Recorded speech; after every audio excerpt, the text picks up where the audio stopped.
Hi everyone, welcome back to another video from Crypto Basics.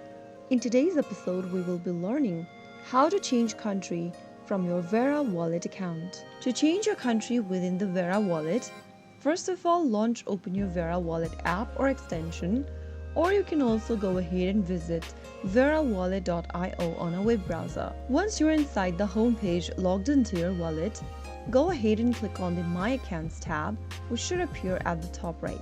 Under My Account, go ahead and look for the country drop-down, which is on the 6th row. Click on it and choose a different residency country from the list. After selecting a country, click on Save Changes at the bottom and you will be able to change your country within the VeraWallet account. So that's how it's easily done. If you found the video to be helpful, make sure you go ahead and give us a thumbs up. Don't forget to subscribe and hit the bell icon so that you'll never miss out on another update from us. I will be back again in the next video. Thank you for watching.